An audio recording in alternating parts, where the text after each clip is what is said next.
ನಮಸ್ಕಾರ. ಇವತ್ತು ಬೆಳಗ್ಗೆ ಒಂದು ಪೋಸ್ಟ್ ನೋಡು, RIP ಕಿರಿಕೀರ್ತಿ ನಾಪತ್ತೆ ಅಂತ. ನಾನು ಮೊನ್ನೆ ಒಂದು ಪೋಸ್ಟ್ ಹಾಕಿದ್ದೆ. ಅಂದರೆ 8 ಅಡಿ ಗುಂಡಿ ತೋಡಿ ಅದರಲ್ಲಿ ಹೆಣಭಾರದ ಶವವನ್ನು ಊತು ಹಾಕಲಿಕ್ಕೆ ಒಬ್ಬ ಭೀಮ ಸಾಕು, ಅಂದರೆ ಭಾರವಿಲ್ಲದ ಅಸ್ಥಿಪಂಜರವನ್ನು ಹೊರಗೆ ತೆಗಿಲಿಕ್ಕೆ 20 ಜನ ಪ್ಲಸ್ ಹಿಟಾಚಿ ಬೇಕು. ಆ ಜಾಗದಲ್ಲಿ ಇಲ್ಲಿಯವರೆಗೆ ಶವಗಳು ಸಿಕ್ಕಿಲ್ಲ, ಬಟ್ ಅಲ್ಲಿ ಸಿಗತ್ತೆ. ಯಾಕಂದರೆ 2006ರಲ್ಲಿ ಅಧಿಕೃತವಾಗಿ ಧರ್ಮಸ್ಥಳಕ್ಕೆ ಸ್ಮಶಾನ ನಿಗದಿಯಾಗೋದಕ್ಕೆ ಮುಂಚೆ ಸಾಕಷ್ಟು ಹೆಣಗಳನ್ನು ಅಲ್ಲಿ ಹೂಳಲಾಗಿದೆ ಅಂತ ನಾನು ಹೇಳಿದ್ದೆ. ಆಮೇಲೆ ಇನ್ನೊಂದೇನು ಗೊತ್ತಾ ಆಶ್ಚರ್ಯ ನನಗೆ, 0.1, 0.2, 3, 4, 5 ಯಾಕೆ ಸಿಕ್ಕಿಲ್ಲ ಅನ್ನೋದು ನನಗೆ ಆಶ್ಚರ್ಯ. ಇನ್ನು ಉಳಿದಿರೋ ಪಾಯಿಂಟ್ಗಳಲ್ಲೂ ಸಿಗಬೇಕು. ಯಾಕಂದರೆ 7-8 ಸಾವಿರ ಪಾಪ್ಯುಲೇಷನ್ ಇರೋ ಆ ಧರ್ಮಸ್ಥಳದಲ್ಲಿ ಸಹಜ ಸಾವುಗಳಾದಾಗಲೂ ಸಹಿತ ಅವ್ರ ಮನೆ ಹಿಂದ್ಗಡೆ ಜಾಗ ಇಲ್ಲ ಅಂತಂದರೆ, ಅವರು ಅದನ್ನು ಸುಡಲ್ಲ ಅಂತಂದರೆ ಅವರು ಹೀಗೆ ತಗೊಂಡು ಅಂಥ ಜಾಗದಲ್ಲೇ ಹಾಕಬೇಕು. ನಿನ್ನೆ ರಿಪಬ್ಲಿಕ್ ಕನ್ನಡದಲ್ಲಿ ನಾನು ಕೂತಿದ್ದೆ ಲೈವಲ್ಲಿ. ಆವಾಗ FSL expert doctor Mahabal Shetty ಅವರು ಒಂದು ಮಾತನ್ನು ಹೇಳಿದ್ರು, ಇದೇ ಜಾಗದಲ್ಲಿ ನಾನೇ ಪೋಸ್ಟ್ ಮಾರ್ಟಮ್ ಮಾಡಿರುವ 70ಕ್ಕೂ ಹೆಚ್ಚು ಶವಗಳನ್ನು ಹೂಳಲಾಗಿದೆ ಅಂತ. ಇದು ಬಾಲನ್ ಸರ್ ಹೇಳಿದ ಪ್ರಕಾರ, ನನ್ನ ಎಕ್ಸ್ಪೀರಿಯನ್ಸ್ ಪ್ರಕಾರ ನಾನು 70 ಅನ್ಐಡೆಂಟಿಫೈಡ್ ಬಾಡಿ ಈ ಜಾಗದಲ್ಲಿ ಪೋಸ್ಟ್ ಮಾರ್ಟಮ್ ಮಾಡಿದ್ದೇನೆ. ಓಕೆ. ಆ ಸ್ಪಾಟ್ ಅಲ್ಲಿ ಒಂದು 20-22 ಬಾಡಿ ಪೋಸ್ಟ್ ಮಾರ್ಟಮ್ ಮಾಡಿದೆ ಅದೇ ಜಾಗದಲ್ಲಿ. ಇವತ್ತು ಯಾವ ಹುಡುಕ್ತಾ ಇದ್ದಾರೆ ಅದೇ ಜಾಗದಲ್ಲಿ. ಅಲ್ಲಿ ಪೋಸ್ಟ್ ಮಾರ್ಟಮ್ ಆದ ಕೂಡಲೇ ಅದನ್ನು ಅಲ್ಲಿ ಒಂದು 10-15 ಮೀಟರ್ ಒಳಗೆ ಅಲ್ಲಿ ಹುಗಿತಾರೆ. ನೋಡಿದ್ರಾ, ಇವಾಗ ಏನಂತಾರೆ ಗೊತ್ತಾ, ಇಲ್ಲ ಇವ್ರಿಗೆ ಮಹಾಬಲ್ ಶೆಟ್ಟಿ ಧರ್ಮಸ್ಥಳದಿಂದ ಪೇಮೆಂಟ್ ಆಗಿದೆ ಅಂತ ಅಂದ್ಬಿಡ್ತಾರೆ, ಹೇಳಕ್ಕೆ ಬರಲ್ಲ. ನೋಡಿ, ಈಗ ನಿನ್ನೆ ಅಂದರೆ ಮೊನ್ನೆ 6ನೇ ಪಾಯಿಂಟಲ್ಲಿ ಏನು ಒಂದು ಅಸ್ಥಿಪಂಜರ ಸಿಕ್ಕಿದೆ ಅಂತ ಹೇಳ್ತಾ ಇದ್ದಾರಲ್ಲ, ಅಲ್ಲಿ 12 ಮೂಳೆಗಳು ಸಿಕ್ಕಿದೆ, ಬೋರ್ಡೆ ಸಿಕ್ಕಿದೆ ಅಂತೆಲ್ಲ ಆಗಿದೆ. ಓಕೆ, ಅದು ಇಂಥದ್ದೇ ಪರ್ಟಿಕ್ಯುಲರ್ ವ್ಯಕ್ತಿದು ಅದು ಇದೊಂದು ಗೊತ್ತಾಗಿ ಇನ್ನಷ್ಟು ಸಾಕಷ್ಟು ಸಮಯ ಬೇಕಾಗ್ಬೋದು. ಅದಕ್ಕೆ ಸಂಬಂಧಪಟ್ಟಂಗೆ ಬೇರೆ ಬೇರೆ ಡಾಕ್ಯುಮೆಂಟ್ಸ್ಗಳು ಓಡಾಡ್ತಾ ಇದೆ. ನಾನು ಅದಕ್ಕೆ ಹೋಗಲ್ಲ. ಯಾಕೆಂದರೆ ತುಂಬ ಮಿಸ್ಗೈಡ್ ಮಾಡಬಾರ್ದು ಅಥವಾ ಮಿಸ್ಲೀಡ್ ಮಾಡಬಾರ್ದು, ಅದು ನಮ್ಮ ಕೆಲಸ. ಏನಿದೆ ಅಷ್ಟನ್ನು ಮಾತ್ರ ಮಾತಾಡ್ತಾರೆ. ಮಾಧ್ಯಮ ಒಂದರಲ್ಲಿ ನೋಡ್ತಾ ಇದ್ದೆ, ತಲೆ ಬುರುಡೆ 2 ಪೀಸ್ ಆಗಿ ಸಿಕ್ಕಿತ್ತು ಅಂತ. ತಲೆ ಬುರುಡೆ 2 ಪೀಸ್ ಆಗಿದೆ ಅಂದರೆ ಏನು ಅರ್ಥ ಗೊತ್ತಾ ನಿಮಗೆ? ತಲೆ ಹೊಡೆದಿರಬೇಕು ಅಂತಲ್ಲ, ಅದರದ್ದು ಪೋಸ್ಟ್ ಮಾರ್ಟಮ್ ಆಗಿದೆ ಅಂತ. ಆ ಅಸ್ಥಿ ಪಂಜರದ್ದು ಪೋಸ್ಟ್ ಮಾರ್ಟಮ್ ಆಲ್ರೆಡಿ ಆಗಿದೆ, ಅದಕ್ಕೊಂದು UDR ನಂಬರ್ ಇದೆ. ನಮ್ಮ ಜನಕ್ಕೆ ಅರ್ಥ ಆಗ್ತಾ ಇಲ್ಲ. ಅಲ್ಲಿ ಅಸ್ಥಿಪಂಜರ ಸಿಕ್ಕ ಕೂಡಲೇ ಸಂಭ್ರಮಿಸಬೇಡಿ ಅಂತ ನಾನು ಇವಾಗಲ್ಲ, ಮೊದಲ ವಿಡಿಯೋದಲ್ಲೇ ಹೇಳಿದ್ದೆ. ಭೀಮಾ ತೆಗೆದ ಜಾಗದಲ್ಲಿ ಒಂದು ಬಾಡಿ ಸಿಕ್ಕಿದ್ರೆ ಅದು ನಿಮ್ಗೆ ಗೆಲವಲ್ಲ. ಯಾಕಂದರೆ ಅದಕ್ಕೆ ಪೇಪರ್ ಆ್ಯಂಡ್ ಡಾಕ್ಯುಮೆಂಟ್ಸು ಇದ್ದಿರ್ಬೋದು, ಅದ್ರ ವೆರಿಫಿಕೇಷನ್, FSL ರಿಪೋರ್ಟ್ಸ್ ಎಲ್ಲ ವ್ಯಾಲಿಡೇಟ್ ಮಾಡೋಕ್ಕೆ ಸಮಯ ಹಿಡುತ್ತೆ. ಬಟ್ ಅಷ್ಟರೊಳಗಡೆ ನಿಮ್ಗೆ ಗೊತ್ತು, ನೋಡಿದ್ರಾ ಸಿಕ್ಕೇ ಬಿಡ್ತು ಬಾಡಿ. ನಾವು ಹೇಳಿದ್ದು ಸುಳ್ಳ? ಬಾಡಿಯನ್ನು ತಾನೇ ಹೂಳುವ ಕೆಲಸವನ್ನು ಅವನೇ ರೆಸಿಪ್ಟ್ ತೊಗೊಂಡಿರುವ, ಸೈನ್ ಮಾಡಿ ರೆಸಿಪ್ಟ್ ತೊಗೊಂಡಿರುವ, ಹೆಬ್ಬೆಟ್ಟು ಸತಿ ರೆಸಿಪ್ಟ್ ತೊಗೊಂಡಿರುವ ಕಾಪಿಗಳಿವೆ. ಆ ಮಾತನ್ನು ಅವತ್ತು ಹೇಳೋದಕ್ಕೆ ಕಾರಣ ಇತ್ತು, ನಂಗೆ ಗೊತ್ತಿತ್ತು ಇದು ಹಿಂಗೆ ಆಗುತ್ತೆ, ಇವರು ಹಿಂಗೆ ಸಿಕ್ಕಿದ ತಕ್ಷಣ ಹಿಂಗೆ ಮಾಡಿಬಿಡ್ತಾರೆ ಅಂತ. ನಾನೊಂದು ವಿಷಯ ಹೇಳ್ತೀನಿ ಕೇಳಿ. ಭೀಮಾ ಅಲ್ಲ, ಭೀಮಾ ಹೊರತುಪಡಿಸಿ ಆ ಸುತ್ತಮುತ್ತಲ ಜಾಗದಲ್ಲಿ ನೀವು ಹೋಗಿ ಒಂದಿಷ್ಟು 13 ಮಾರ್ಕ್ ಮಾಡಿದ್ರೆ ಒಂದು 2-3 ಆದರೂ ಸಿಗ್ತವೆ. 267 UDR ಇರುವಂತಹ ಅಪರಿಚಿತ ಶವಗಳನ್ನು 1988ರಿಂದ 2025ರವರೆಗೆ ಧರ್ಮಸ್ಥಳದಲ್ಲಿ ಹೂಳಲಾಗಿದೆ. 267 ಅಪರಿಚಿತ ಶವಗಳು.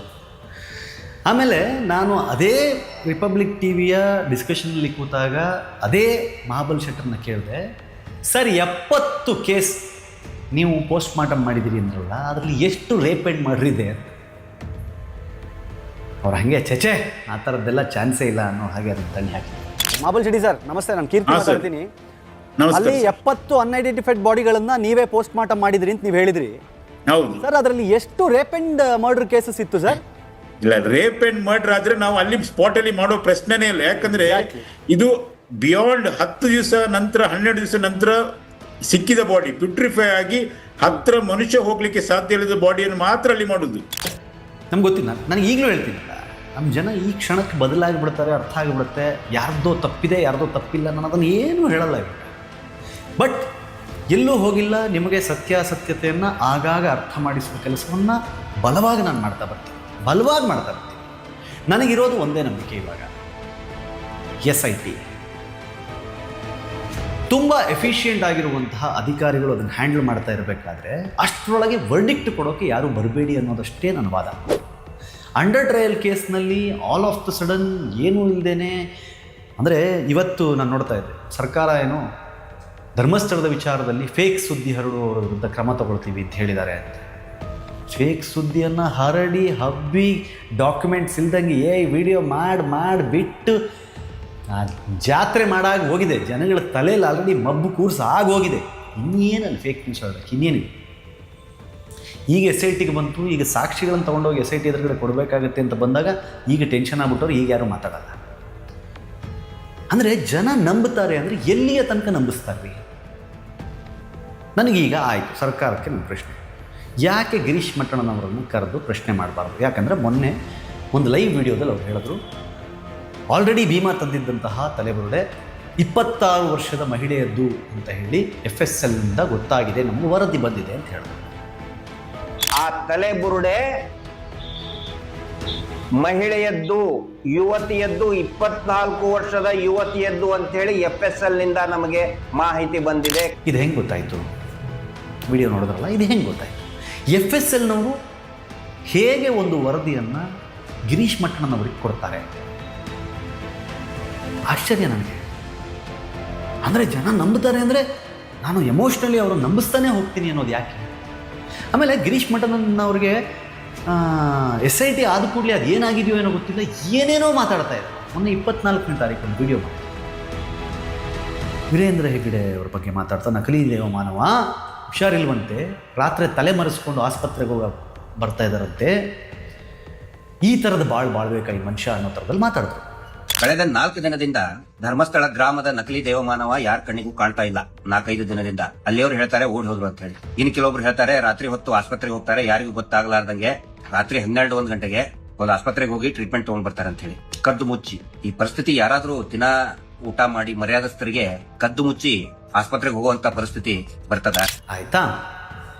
ಏನು ಇವ್ರು ಹಿಂಗೆ ಹೇಳ್ತಾ ಇದ್ದಾರಲ್ಲ, ವೀರೇಂದ್ರ ಹೆಗ್ಗಡೆ ಅವ್ರಿಗೆ ಈ ಥರದ ಪರಿಸ್ಥಿತಿ ಬಂದ್ಬಿಡ್ತಾ ಅಂತ ನಾವು ಅಂದುಕೊಂಡು, ನಂತರ ಅವ್ರು ಎಲ್ಲಿದ್ದರು 22, 23, 24 ಚೆಕ್ ಮಾಡಿದ್ರೆ 22, 23 ಡೇಟಲ್ಲೇನೋ ಅವರು ರಾಜ್ಯಸಭೆಯಲ್ಲಿದ್ದರು.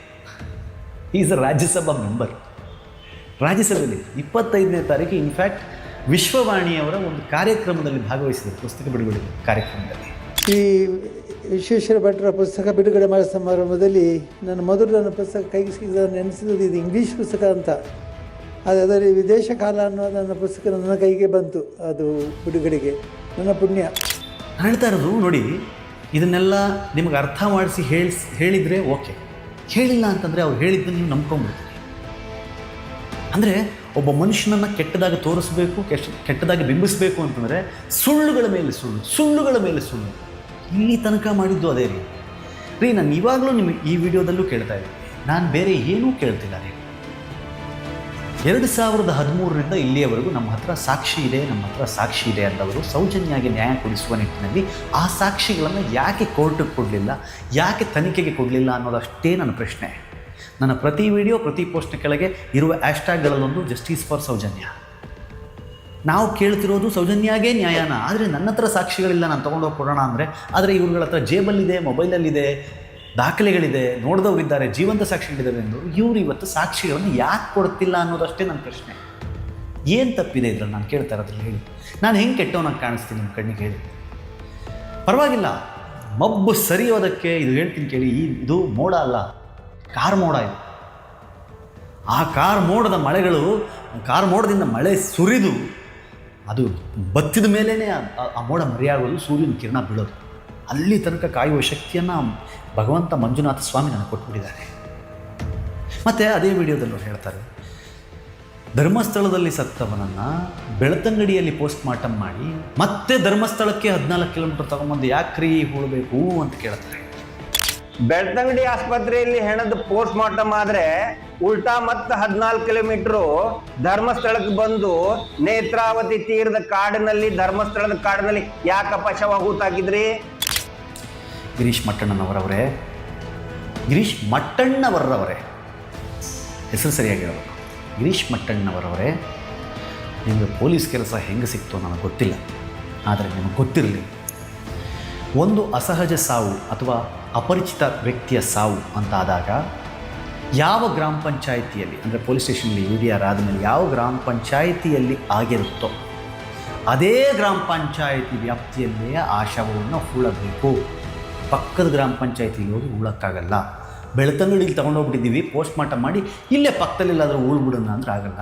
ಯಾಕಂದರೆ ಆ ಗ್ರಾಮ ಪಂಚಾಯಿತಿಯಲ್ಲಿ ಸಾವಾದಾಗ ಆ ಗ್ರಾಮ ಪಂಚಾಯಿತಿಯವರೇ ಅದರ ಬಗ್ಗೆ ಪತ್ರಿಕಾ ಪ್ರಕಟಣೆಯನ್ನು ಹೊರಡಿಸುತ್ತಾರೆ, ಅದರ ಬಗ್ಗೆ ಏನೇನು ಮಾಹಿತಿ ಕೊಟ್ಟಿರ್ತಾರೆ. ನಾಳೆ ದಿನ ಅವರಿಗೆ ಸಂಬಂಧಪಟ್ಟ ಆ ಶವಕ್ಕೆ ಸಂಬಂಧಪಟ್ಟ ಯಾವುದಾದ್ರೂ ವ್ಯಕ್ತಿಗಳು ಬಂದರೆ ಅದೇ ಗ್ರಾಮ ಪಂಚಾಯಿತಿಗೆ ಬಂದು ಕೇಳ್ತಾರೆ. ಆವಾಗ ಅವರು UDR ನಂಬರ್ ಆಧಾರದ ಮೇಲೆ ಆ ಶವ ಎಲ್ಲಿದೆ ಅನ್ನೋದನ್ನು ಪತ್ತೆ ಹಚ್ಚಿ ಅವರಿಗೆ ಶವದ ಅವಶೇಷಗಳನ್ನು ಕೊಡಲು ಸಹಾಯವಾಗುತ್ತೆ ಅನ್ನುವ ಕಾರಣಕ್ಕೆ ಕೊಡ್ತಾರೆ. ಹಾಗಾಗಿ 14 ಕಿಲೋಮೀಟ್ರ್ ಅಲ್ಲ, 28 ಕಿಲೋಮೀಟ್ರ್ ಆದರೂ ವಾಪಸ್ ತಗೊಂಬಂದು ಅಲ್ಲೇ ಉಳಬೇಕು. ಈಗ ಶವ ಸಿಕ್ಕಿಬಿಟ್ಟಿದೆ, ನಿಮ್ಮ ತೋಟದ ಹತ್ರ ಎಲ್ಲೋ ಪೋಸ್ಟ್ಪೋನ್ ಆಯಿತು, ನಿಮ್ಮ ತೋಟದಲ್ಲಿ ಹೆಣ ಉಣ್ಬಿಡೋಕ್ಕಾಗುತ್ತಾ? ಹಂಗಾಗಲ್ರಿ. ತಿಳಿದವರು, ಸಸ್ಪೆಂಡ್ ಆಗಿದ್ದರೂ ಸಹಿತ ಒಬ್ಬ ಅಧಿಕಾರಿ ಆಗಿದ್ದವರು. ನಾನು ನಿಮ್ಮ ಮೇಲೆ ಯಾವತ್ತು ಪರ್ಸ್ನಲ್ ಅಟ್ಯಾಕ್ಸ್ ನಮಗೆ ಬೇಡ, ಬಟ್ ನೀವು ಜನರಿಗೆ ತುಂಬ ತಪ್ಪು ಮಾಹಿತಿಯನ್ನು ಕೊಡ್ತೀರಿ. ಜನ ನಂಬ್ತಾರೆ ಅನ್ನುವ ಕಾರಣಕ್ಕೆ ತಪ್ಪು ತುಂಬ ಹೇಳ್ತೀರಿ. ದಯವಿಟ್ಟು ಇದನ್ನು ಮಾಡಬೇಡಿ. ನಾನು ಹೇಳ್ತಾ ಇರೋದು, ನಾವು ನಂಬಬೇಕಾಗಿರುವುದು ಯಾರನ್ನು? SIT ಅಧಿಕಾರಿಗಳನ್ನು, FSL ಎಕ್ಸ್ಪರ್ಟ್ಗಳನ್ನು. ಮಳೆ ಬರ್ತಿದೆ ರೀ, ಪಾಪ ಆ ಮೇಡಮ್ AC ಅವರು ಒದ್ದಾಡ್ತಾರೆ. AC ರೂಮಲ್ಲಿ ಕೂತಿದ್ದವರು ಇವತ್ತಲ್ಲಿ ಮಳೆಯಲ್ಲಿ ಪಾಪ ಆ ಕಾಡಲ್ಲಿ ಒದ್ದಾಡ್ತಾರೆ. ಬಿಡ್ರಿ ಅವ್ರಿಗೆ ಅವ್ರ ಕೆಲಸ ಮಾಡಲಿಕ್ಕೆ, ಅಷ್ಟರಲ್ಲೇ ಸಂಭ್ರಮಾಚರಣೆ. ನಿನ್ನೆ ಅವ್ನು ಯಾರೋ ಹೇಳ್ತಾನೆ, ಏರ್ಪೋರ್ಟ್ಗಳ ಹತ್ರ ಕಾವಲು ಕಾಯ್ರಿ, ಇವರೆಲ್ಲ ದೇಶ ಬಿಟ್ಟೋಡೋಗ್ಬಿಡ್ತಾರೆ ಅಂತ. ಇನ್ನು ದೇವ, 267 ಬಾಡಿಗಳನ್ನು ಅದೇ ಜಾಗದಲ್ಲಿ, ಸುತ್ತಮುತ್ತಲ ಜಾಗದಲ್ಲಿ ಹೂಳಲಾಗಿದೆ. ಅರ್ಥ ಮಾಡ್ಕೊಳ್ಳಿ. ಆಮೇಲೆ ಇನ್ನೊಂದು ವಿಷಯ ಹೇಳ್ತೀನಿ ಕೇಳಿ, ಮತ್ತೆ ಹೇಳ್ತೀನಿ. ಕೊಲೆ ಮಾಡುವ ಯಾರೂ ಸಹಿತ ಯಾವ ದೇಹವನ್ನು ಹೂಳುವುದಿಲ್ಲ, ಸುಟ್ಟು ಬಿಡ್ತಾರೆ. 1998 ಅಲ್ಲಿ ಬಾಡಿ ಬರ್ನಿಂಗ್ ಮಿಷನನ್ನು ಧರ್ಮಸ್ಥಳದವ್ರು ಕೊಡಿಸಿದ್ರು. ಅವ್ರದ್ದೇ ಮಿಷಿನ್ ಇರ್ಬೇಕಾದ್ರೆ ತೊಗೊಂಡೋಗ್ಬಿಟ್ಟು ಆ ಮಿಷಿನ್ಗೆ ಹಾಕ್ಬಿಟ್ಟು ಸುಟ್ಬಿಡ್ರಿ ಅಂತ ಹೇಳೋಕ್ಕಾಗ್ತಿರ್ಲಿಲ್ವ ಅವ್ರಿಗೆ? ಯಾಕ್ರಿ ಉಳಿಸ್ತಾರೆ? ಅಲ್ಲ, ನಾನು ವರ್ಡಿಕ್ಟ್ ಕೊಡಲ್ಲ ಇವತ್ತು, ಬಟ್ ಲಾಜಿಕಲಿ ಒಂದು ಕಾಮನ್ ಸೆನ್ಸ್ ಇಟ್ಕೊಂಡು ಒಂದ್ಸಲಿ ಯೋಚನೆ ಮಾಡಿರಿ. ಹೌದಲ್ವಾ, ಹೆಂಗೂ ಒಂದು ಥಾಟ್ ಇದೆ ಅಂತ. ಶವ ಹೂಳಿದ ಜಾಗದಲ್ಲಿ ಶವದ ಅಸ್ಥಿಪಂಜರವೇ ಸಿಗೋದು ರೀ, ಮುತ್ತು ರತ್ನಗಳು ಸಿಗಲ್ಲ ಅಲ್ಲಿ. ಗೊತ್ತಿಲ್ಲ, ಅರ್ಥ ಮಾಡಿಸುವ ಪ್ರಯತ್ನವನ್ನು ಸತತವಾಗಿ ಮಾಡ್ತಾ ಇರ್ತೀನಿ.